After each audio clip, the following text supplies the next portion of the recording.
We begin today in the bottom of Daf Yudalad Amud Beis, 3 lines from the bottom of the Amud. Because the Gemara mentioned here the 4 that went into Pardes, and one of them was Ben Zaymeh, so the Gemara brings up a few interesting questions that were asked to Ben Zaymeh.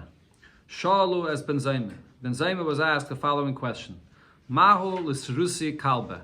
Are you allowed to be mesares a dog, castrate a dog? And the reason why this is a question, as Rashi here says, is because when you look in the pasuk where it speaks about the iser to be mesares, even an animal, it's speaking there about karbonis.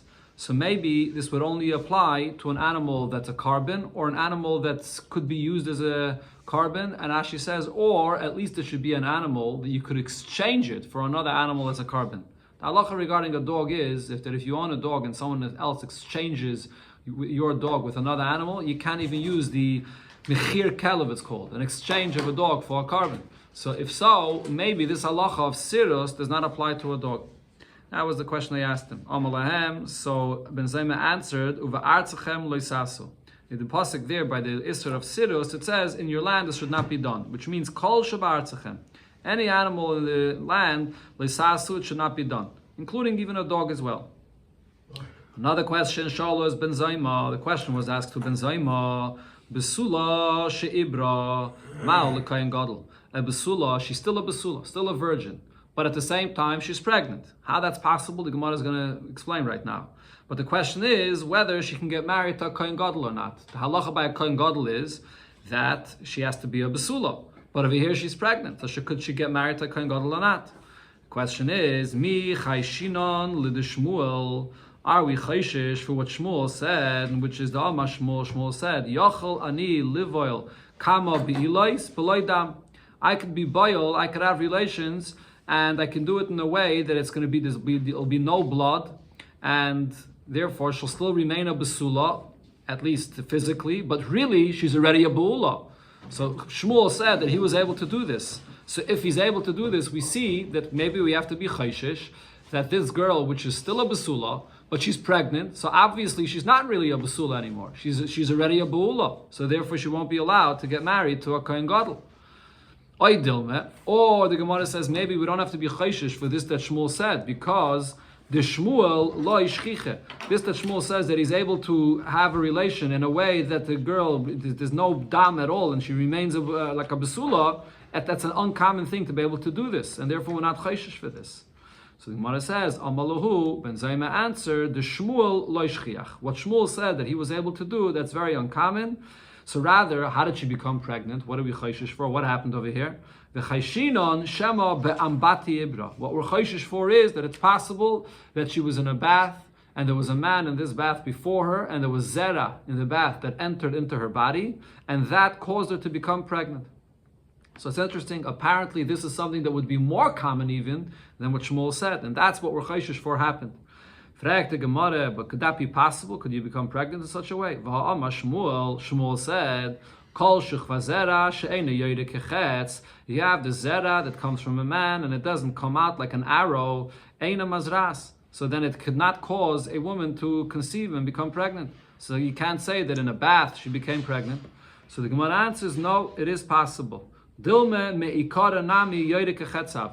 It doesn't have to be yoyde kechetz into the woman's body, but it has to be yoyde kechetz when it came out from the man's body, so it comes out like an arrow. Then that's a zera that has the ability, the potency to create a pregnancy. But the pregnancy could happen even if she was in a bath and a man was there before. So therefore, this is what chayshish happened when you see a besula that's pregnant, and we're not chayshish for the fact that she's a bu'ula. Gemara goes back to the answer that we're not chayshish that she's a bu'ula, because what Shmuel said that he could be boil without dam is not motzui, is not common.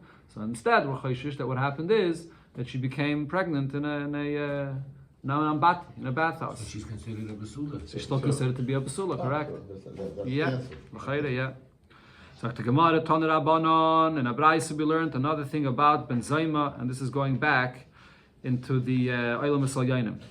Ma'aseh Rabbi Shua ben Chananya shaya omed agav Maile b'Har Habayis. Rabbi Shua ben Chananya was standing on a step by the Har Habayis. V'ra'o Ben Zaymeh. And Ben Zaymeh was sitting there and he saw him, v'lo yamad molofonav, and he didn't get up for Rabbi Shua ben Chananya. he was pashut very fatracht. He was sitting and thinking to himself, and he didn't even notice. He didn't get up for Rabbi Shua ben Chananya.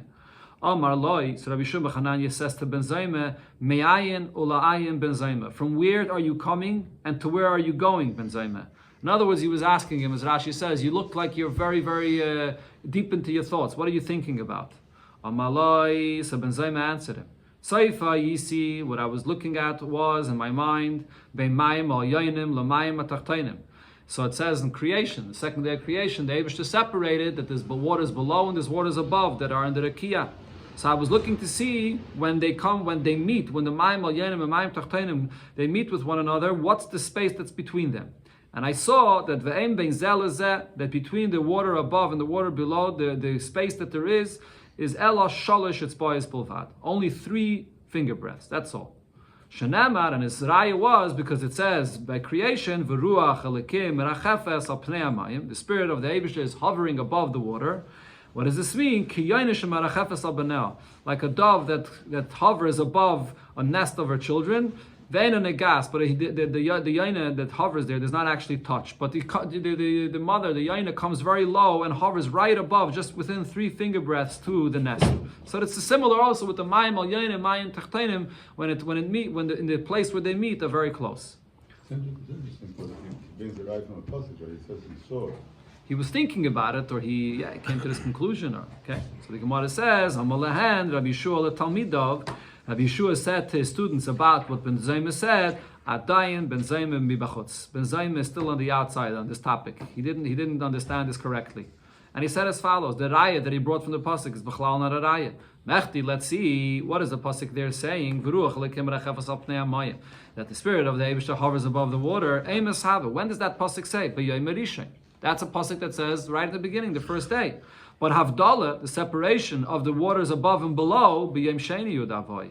It was in the second day. The Chsiv, it says, Ve'imavdu b'mayim l'mayim, the separation between the waters above and below on the second day. So how can you bring a raya from the pasuk that it says in the first day regarding this subject? It's obviously talking about something else. It's not related to this. So the Gemara asks, so how much is the gap, the space that there is between the water above and the water below? Rav Acha bar Yaakov said, "Mamash a tiny drop, kimulei nima, like a hairbreadth." Rabbanan gave a different example also from something that's like very mamash a tiny drop. Kiguda de gamla, it's like the boards that you have in a bridge to cross over a river. So you have a bridge and there's 2 boards, and you place the 2 boards down right near each other. But there has to be some tiny space between these 2 boards. So it's the same thing with the waters above and below. There's a tiny space between them. Mazutra v'taimer avasi omar ketrei glimi de prisia adodi. The space is like 2 garments, 2 that are right one on top of the other. So there's also some tiny space between them. That's the space. Others say that he said ketrei kosi de schifia adodi. You have 2 cups and you turn over 1 cup on top of the other cup. You place it on top, upside down on the top of the other cup. There's a tiny amount of space that's between those 2 cups. That's the space between the waters above and the waters below. Now the Gemara comes back to Acher, the next piece of the Gemara. Most of the Gemara here will speak about Acher. So we had before in the Braisa, it said, Acher kitzitz benetius, that Acher, he went into the Pardes, and then he went off the way. Kitzitz benetius means he cut off what was planted, meaning that he went off in a bad way. All of Akasavayim, regarding him, the Pasuk says, Al titan es picha lachti es besarcha, that don't allow your mouth to cause you to sin. So Mahi, what is it that happened? What caused Acher to go off on the way, from the way? Chaza metatrein, he saw malach metat. That's usually the way it's brought in Chassidus. It brings it, this malach. It actually says that the Arizal would not even pronounce the name fully, because malach metat is higher than the levels of all the other malachim, as we'll see here. So what he saw was when Acher went up in the Pardes l'mayla the Eilam B'Salyanim. So what he saw is that Yisyahiv Shusa leMeisev leMichtav Zachvasa di Yisrael, that he was given permission to sit and to write the merits of the Yidden. So he saw a malach sitting. Omar, so he said, Gemira, but we know we have a tradition, the lamaylo la v'lo yeshiva v'lo tachris v'lo oifer oire v'lo yipui. We know that above there's no thing of sitting. None of the malachim are able to sit. No tachris, no competition amongst them. Lo oiref, they don't have a back. There's every side is their face. V'lo yipui, and there's no tiredness there as well. So he's trying to understand, how is it possible that he sees that there's a malach that's sitting? Shemachas v'shalom beis rishuy is saying. Does this mean that there's two Rishuyos, there's the Eibishter, and then there's a Malach Matat that also has a power here, that he's sitting as well? That was what he saw that brought him to this big question. What happened after this? So they took Malach Matat out and they gave him 60 fiery lashes because of what he caused, that he was sitting, and now Acher saw this and caused him to have these kinds of thoughts of apikorsis. And they said to Malach Matat when they were giving him the lashes, my time, why is it that Kichazis say, when you saw Acher was coming here, like Kamas Mikame, why didn't you get up in front of him? And it's Yahivis. Okay, so that was the Taina on Matat. In other words, they were saying to Matat, if you knew that Acher is coming here, you shouldn't have sat in order that Acher should have these terrible thoughts. The Mefarshim explain why Taka was Matat sitting. If it says that there's Taka tradition that above there is no yeshiva, so how is it that he was sitting? So from here's the raya that Malach Matat is different than all the other Malachim. He's on a higher level, and by him there is an union of yeshiva to be able to be sitting. Then what happened is Yahiva later Shusa, because Acher is the one that caused that Matat, so to speak, did something wrong and he got these lashes. Now the permission was given to Malach Matat Lemimchag Zachvase de Acher, to erase all of the merits of Acher. Yotzes Baska Vamra, and following this, a Baska came out from heaven and said, Shuvu banim shuvavim, return all the children that are going off the way, that stray away, chutz ma'acher. Besides, Acher does not have the ability to do tshuva. So this was a result of what Acher caused for him. That's when Acher heard this Baskel. Omar, so he said to himself, Hoyil ve'itrid hahu gavre. So since this person is being pushed away, he's being expelled from the ability to return and to do tshuva, me'ahu alma, even from the world to come as well, leipik lesani mahayalma, let him go out and at least enjoy and have pleasure in this world. So now Nafak Acher went out, the Tarbis Ra, and he started doing terrible things. Nafak, he went out, Ashkach Zaina, he found a Zaina, Tova, he proposed to her to have relations with her. Amr Alei, she said to him, V'lav, Alisha ben Avuyat, are you not the Tana Alisha ben Avuya? Well, how are you asking me for such a thing? So just to show her what he was doing, so Akar Pugla Mimeshre b'Shabbos, he pulled out a radish from the row in the field where it grows on Shabbos, and v'yav, and he gave it to her. Amrash, when she saw this, he was Mechal Shabbos, so she said, Acheru, this is a different person. This can't be the Alisha ben Avuya. So this is where he got his nickname of Acher, because he became like a different person. Shal Aches Rab Meir. Rab Meir, he asked Rab Meir a question. This was La'acha sheyotza l'tar b'sra, after he went out to l'tar b'sra when he began doing Averis. So Malay, he said to Rab Meir as follows: what's the meaning of the pasuk that it says, Gam ezelu mazeh asa alakim, that Eibishter creates in the world this corresponding to this? What is this corresponding? What does this mean? Malay, Rab Meir tells him, Kol ma shebara kadosh baruch hu, everything Hashem created in the world, bara kenegdoi, he created something else similar to it. This was Rab Meir's pshat, which is bara harim, he created mountains, bara gvois, he created hills similar to mountains. Bara yamim, he created the seas, bara nodes, he created rivers as well. So everything in the world sort of has a peer that's similar to it. Amalai, so Acher responded to Rab Meir and said, Rabbi Akiva Rabbach lo yamakach. Rabbi Akiva, your teacher, did not darshan the pasuk this way. Ella, rather, he darshan the pasuk to mean one corresponding that's sort of against the other. Bara tzadikim, bara rishayim. The Eibusha creates tzadikim in the world. He creates against them, opposite of them, the rishayim. Bara Gan Eden, the Eibusha creates Gan Eden, bara Gehenim, he creates the Gehenim. And then, kol echad ve'echad. Every single person in the world, Yeshle Beis Chalakim, has two portions. Echad beGan Eden, ve'echad beGehenim. One portion in Gan Eden and one portion in Gehenim. Zocha Tzadik. So if you Zeicha Tzadik, is Zeicha Notal Chelke V'chelik Chaveiroi beGan Eden. So then you get your portion of Gan Eden, and you take your friend's portion in Gan Eden that does not deserve to get his portion. So you'll get your friend's portion of Gan Eden. Chayiv Rasha, a Rasha that becomes Chayiv, that he's liable and he cannot get his portion in Gan Eden. So what happens? Notal Chelka v'chelik Chaveira b'Gehenim. So he takes the portion of the tzaddik that will not get his portion of Gehenim. The Rasha takes his portion of Gehenim and his friend's portion of Gehenim. So the Mefarshim say that Rav Meir was asking about this pasuk and he dashed this to hint about himself. He said, look, I'm already a Rasha, so I'm anyways not getting any Gan Eden anymore. I'm getting only Gehenna, so therefore I might as well enjoy and do what I want in this world. Acher. This is what Acher was saying here. There's a Taisvis here, by the way, a long Taisvis that brings more details about Acher and all kinds of stories about him. In the beginning, Taisvis brings mamish terrible things about Acher, that he was mamish a murderer, and he would go into the Bismedrash and pull away the students that were learning in the Bismedrash from learning Torah. He would tell them, what are you doing here learning Torah? Instead, go find a trade, a job to do, and so on. He would pull away people from learning Torah. Different things, but in the end, towards the end, somewhere in the middle of it, that Taisus brings over here, that before he passed away, he did do tshuva. Okay, we'll see. There's a lot more coming here in the Gemara in the story of Acher. So the Gemara Vayta, Rav Misharshir said a similar thing also to Dash and this Inyan, that a tzaddik gets not only his portion of Gan Eden.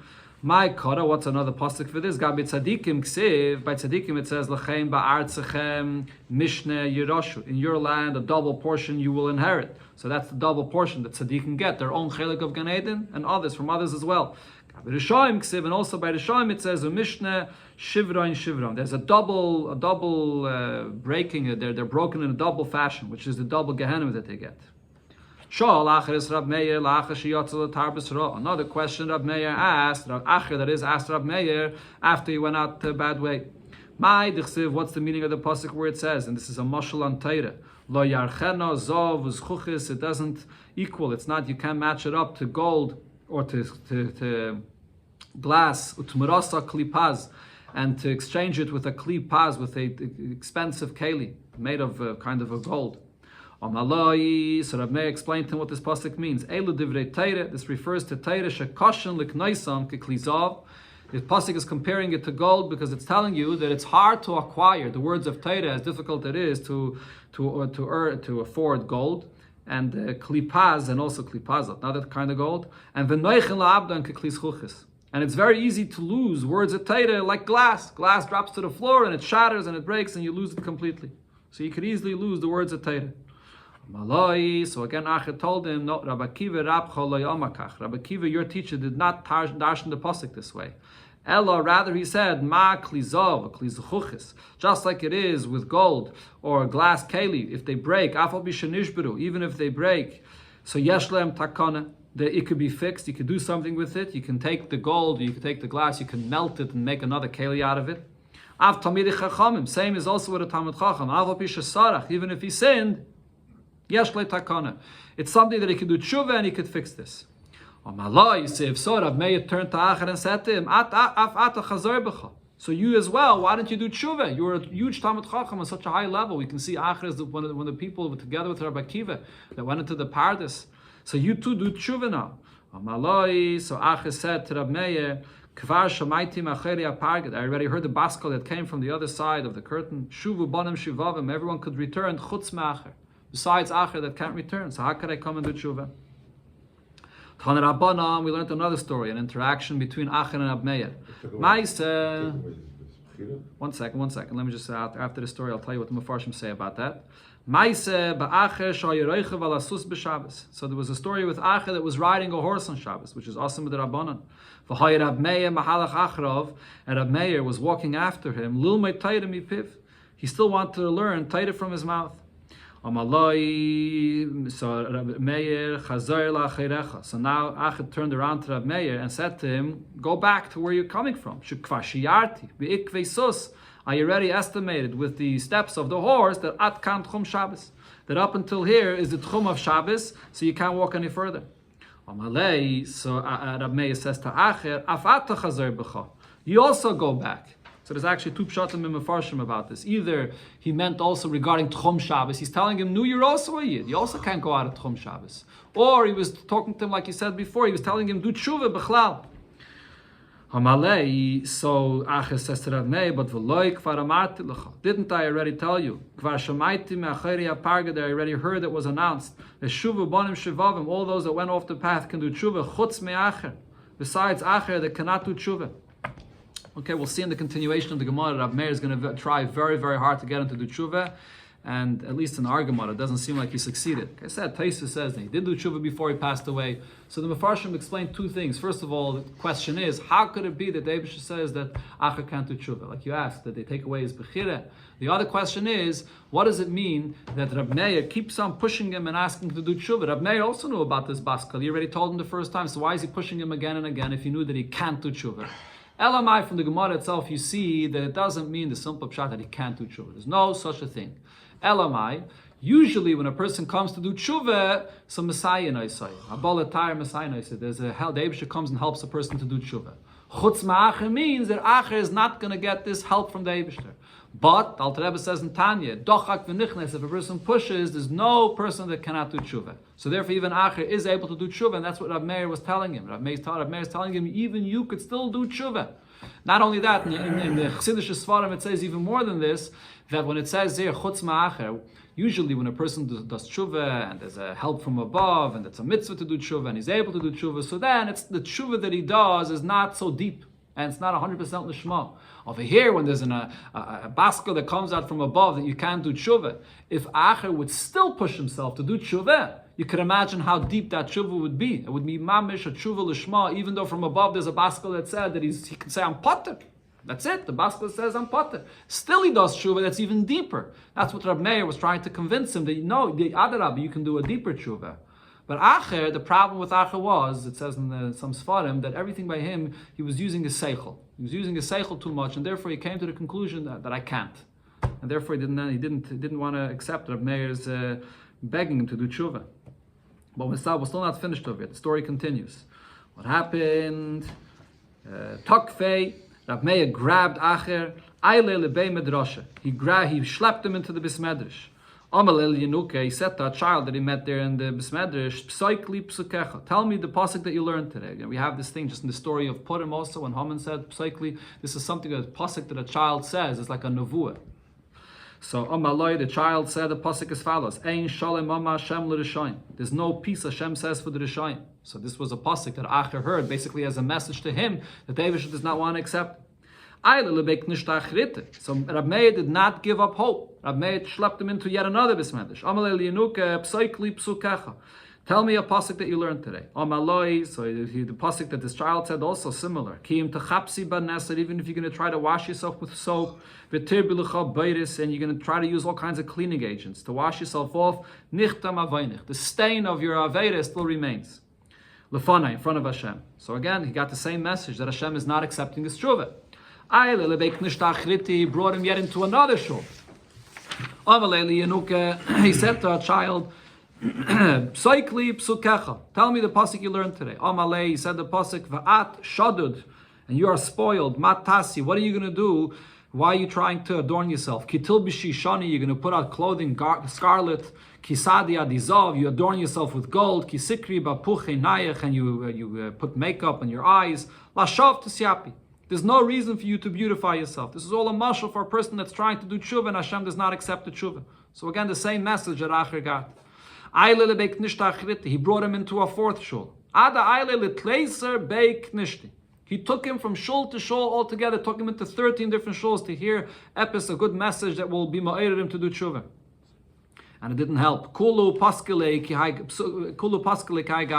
They all repeated and said psukim to him, similar vein.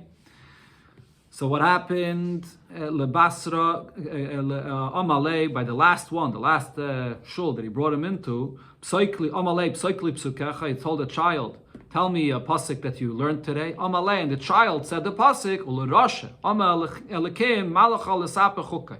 The Eibusher says to Arasha, why are you learning my Torah? So the Gemara says, Ahu Yenukav Megamgim Belishne. This child, he was speaking, but he was stuttering. He wasn't speaking clearly. It sounded, instead of the word Ula Rasha, it sounded like he said, Ula Alisha Amalekim. That Hashem says to Alisha, which was the name of Acher, why are you learning my Torah? So this was mamash like a clear message that he heard from the Eibishter that he shouldn't learn Torah. So what did Acher do? Ikedamri. So some say, Sakina Havabadeh, he had a knife in his hands, V'kare, he tore the child into pieces, V'shadre Litlesa Beknishta. And he sent around the pieces of this child to the 13 shuls that he was in. The Ben Ish Chai in the Sefer Ben Yoda actually says that no, that Gemara does not mean literally that he tore the child. It means that he tore the Sefer that the child was learning from, and he sent it to the different shuls. Others say, Omar, he said, he commented and said, if I had a knife in my hands, have a karanale, I would tear up this child into pieces. Then kinoch nafshid when Acher passed away, Omri. So when his neshama came up above, so what happened? It was a difficult court case. So they said, Loi maiden ledaine. We cannot punish him and judge him to go into Gehenna because of all the Torah that he learned in his lifetime. But and we also can't bring him to the world to come, into Gan Eden or into Olam Haba, because of all the Avedas that he did in this world.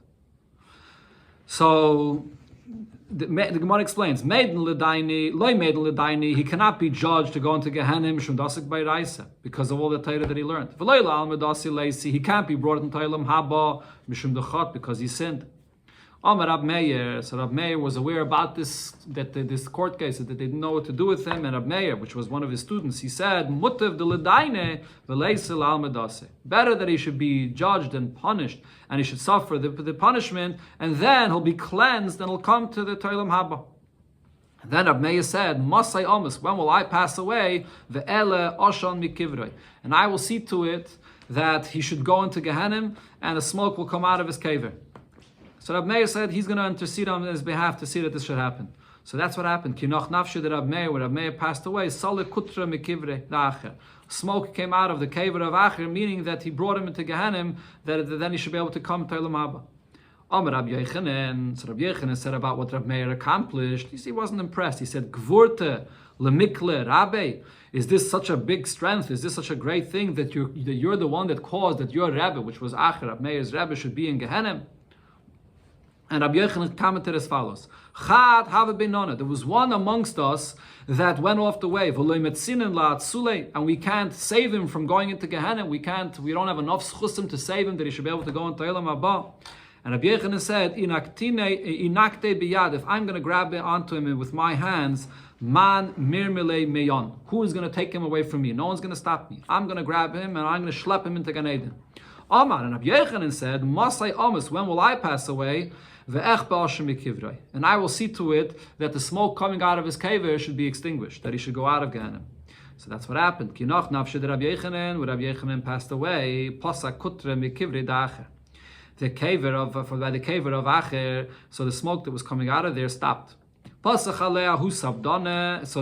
eulogizer said about Rabbi Yochanan, even the guard by the doors of the Gehenim, Rabbeinu, did not stand in your way, in the way of Rabbi Yochanan. He was able to go into Gehenim and schlep him out and bring him into Gan Eden. So the Gemara, Bitoy shel Acher, the daughter of Acher, Asya lekamei de Rebbe, came in front of Rebbe, Omra lei, and she said to Rebbe, Rebbe parnaseni, Rebbe feed me, give me to eat. Marla, so Rebbe said to his daughter, Basmiyat, who are you? Omra lei, she said to him, Bitoy shel Acher ani, I am the daughter of Acher. Amar, so Rebbe didn't want to feed her. Rebbe said, Adayin yesh mizarai b'olam. There's still from his descendants in the world. V'aksiv, the pasuk says about the sinners that loinin v'loineched ba'amai ve'ein srid b'megurav. Not a grandson or a great grandson, or no leftovers that should live amongst us. So why are you still alive? Amrallah, so she responded to Rebbe and said, Rebbe, zechayr l'teirasai. Remember the Torah that he learned in this world. Val tiskar myself. Don't remember the actions, the averis that he did. Yad, immediately, yarda eish. A fire came down from heaven. V'sichsicha safsalai shal Rebbe. And it singed the bench that Rebbe was sitting on because of the fact that he embarrassed Acher by did not wanting to feed his daughter. So we see over here, after everything said and done, Acher had great merits.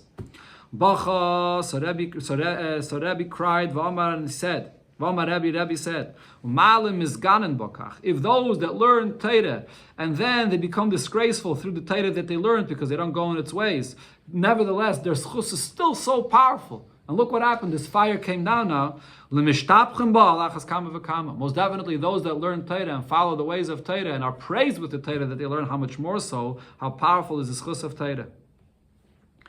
So the Gemara, now going back to one of the stories we had before, that Rab Meir on Shabbos was following after Acher that was riding on a horse, trying to learn Torah from him. The Gemara, Rab Meir, how did Rab Meir learn Torah from Acher even after he was doing Avedes? What's the meaning of the pasuk? We learned this in Ma'id Katan. The Gemara says, Kisif say Kayin yishmuru das v'Torah yivakshum mipiu, that the Kayin, he keeps das, and that from him you should look to learn Torah from him.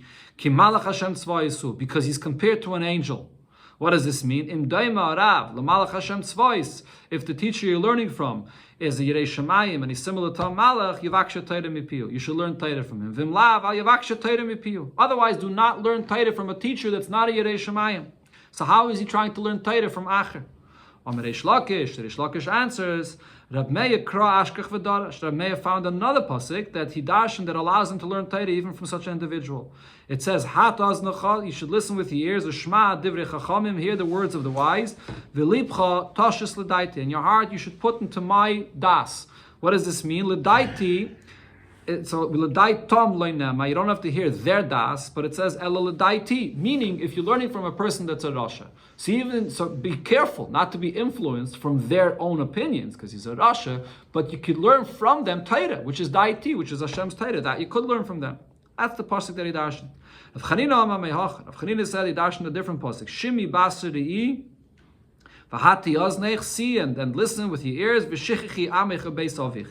Forget your nation, forget your father's house. So what this means is that you can forget the person himself that you're learning from. Don't be influenced from him himself to learn from him, but at the same time, you should listen to him. You should listen to the Torah that he has. So therefore, Rav Meir said, even from Acher, I could listen to the Torah that he teaches. So the Gemara asks the question, but kasher kroya adadi. So we have a contradiction of the psukim here. Before it said you could only learn from someone that's like a malach Hashem. Now it says you could learn Torah from anybody as long as you're focusing on learning from him only the Torah.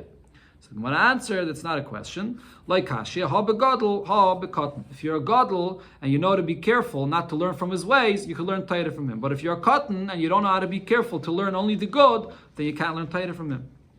Ki yasir avdimi. So when Avdimi came, Amar, he said, Amri b'marave, in Eretz Yisrael, they said that Rab Meir, the Bacher adds, Ashkech Tamri, he found dates, Achal Tachle, so he ate the dates themselves, V'shad Shichle Lebra, and he threw out the peels to the outside. Meaning he only took the good from Acher, but the rest he threw out. Darash Rave Darshan, Maidachsiv, what's the meaning of the pasuk that it says, Alginas, Egois Yeraditi, I went down to a garden of nuts, Lirais Ba'avia Nachal, to see over there the streams that flow there. What does this mean? Why are Talmidei Chachamim compared to nuts? To say as follows: just like a nut, the way it grows, even when it gets very dirty, but it has a thick shell around it, and what's inside does not get disgusting. The same is with a Talmid Chacham, even after he sinned, it does not make the Torah that's inside of him disgusting. So therefore you could learn the Torah from him. Ashkeche Rabbe Bashile le'Eliyahu. Rabbe Bashile encountered Eliyahu Hanavi. Amalei, so he said to Eliyahu Hanavi, "Mai ka'aved HaKadosh Baruch Hu." What is the Eibishter doing now? So he told him, Amalei ka'ama shmaite mipumayu de Rabbanon, the kula Rabbanon. Eibishter is repeating the halachas that all of the Rabbanon are learning, but mipume de Rab Meir loy ka'amar. But the halachas that Rab Meir is saying, his Eibishter is not repeating. Amalei amai. So Rabbi Bashila asked Eliyahu Hanavi, why does the Eibishter not repeat the Torah that Rab Meir is saying? So the answer is mishum de kagama shmaite mipume de Acher, because the things that Rab Meir learned, he learned from his teacher Acher that went out in a bad way. Amalei amai. So Rabbi Bashila asked Eliyahu Hanavi, but why is that a problem? Rab Meir rimay motza. Rab Meir found a pomegranate. What's inside, the seeds that you can eat, he ate, and klibase zarak, and the shell outside he threw out. So what's the problem? Amalei Eliyahu Hanavi, after Rabbi Bashila said this, Eliyahu Hanavi tells him, Ahashte ka'amar. Now the Eibishter actually is repeating something in the name of Rav Meir. Now that you said so, Meir b'ni Ayman, the Eibishter is saying, Meir, my son, says that Bizman she'adam mitztayir. Any time a yid in this world has any pain, Shchine ma loshonei meres. What is the Shchine saying about this? Kolani meroishi, kolani mizrayi. Kaviyachal, the Eibishter says, my head is heavy. The word kalani, Rashi says, means is not light, which means it's heavy. My head is heavy upon me. My arms are heavy upon me. Then, in other words, when a Yid goes through pain, the Eibishter suffers Kaviyachal together with the Yid. And Imkach HaKadosh Baruch Hu mitztayir al daman shel Rishayim, if the Eibishter even has pain on the blood that's spilled by the Rishayim, how much more so Kavachaymer al daman shel Tzadikim shenishpach, on the blood of Tzadikim that is spilled in the world. So the Mefarshim say it's an interesting thing. The Eibishter did not want to repeat anything that Rav Meir learned because he learned it from Acher. But when Rabbi Bar Shila explained that it's not a problem because he ate the good and threw out the bad, then Mitamol, the Eibishter started repeating what Rav Meir said. The Eibishter knew this in advance also.